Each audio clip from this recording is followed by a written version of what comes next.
ang balita na ikay mawiwili. Mga nagbabagang kamao, mga buksi. Yung mga par, kamusta? So matapos nga po matalo ng dalawang magkasunod ang ating Filipino Flash nung Nito Donaire Jr. sa kamay ng Japanese monster na Naoya Inoue at ng Mexican fighter na si Alexandro Santiago. Kung saan dahil dito mga idol, marami ang mga Pinoy ang nagsasabi na hindi na daw natin makikita muli ang pagtungtong ni Flash sa ibabaw ng lona at tuluyan na nito isabit ang kanyang boxing gloves para magretero na sa boxing sports. Dahil nga nasa 40 years old na rin ito. Bagamat sa naging interview naman po mga idol ng ama ni Ma'am Rachel na si Tatay Jerry, brutal na sinabi nito mga idol na abangan daw natin ang susunod na laban ni Nonito. Baka daw kasi mga idol mapapalaban ulit ito sa isang world title fight. Hindi naman dito sinabi mga idol kung sino ang potensyal na makakalaban ng Pinoy legend. Pero kung meron man malaking tsansa na makasungkit ulit ng title fight si Flash, malamang mga idol kay Fernando Martinez na yon. Sa mga hindi nakakaalam mga idol, matagal na po nang bigyan ng interes si Martinez at personal pa nito mismo hinamon si Donaire matapos nito masungkit ang IBF title kay Jerwin Angcahas. Kaso hindi lang naikasa ang laban mga idol dahil may obligasyon pa si Martinez sa kanyang mandatory challenger na si Jed Bornea. At matapos nito talunin si Bornea, malaya na siya palagan si Nonito sa bakbakan. Pero gayon pa man mga idol, malabo pa rin mangyari ang laban na to. Wala pa kasing report galing sa mga bigati ng boxing website kung nilalakad talaga ang bakbakan ni Donaire at Martinez. Kaya abangan na lang natin to mga idol.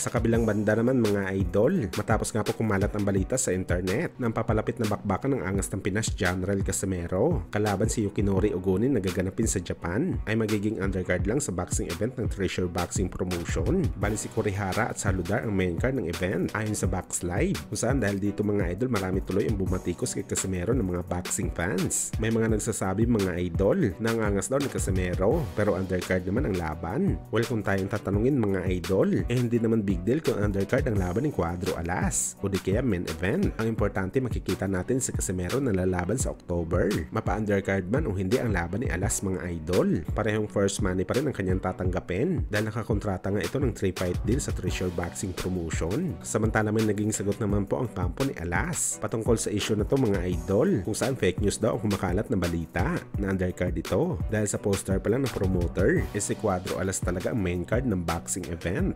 Yung mga sabihin na natin na mga tricycle driver lang yung kalaban natin, basta ang importante manalo tayo at may Inoue fight tayo. Ayan guys, oh, ayan, dyan nyo po makikita kung sinasabi niya na ganon, undercard tayo yung ano, yan, yung undercard guys, oh, yung tatlong Pilipino, oh, yan.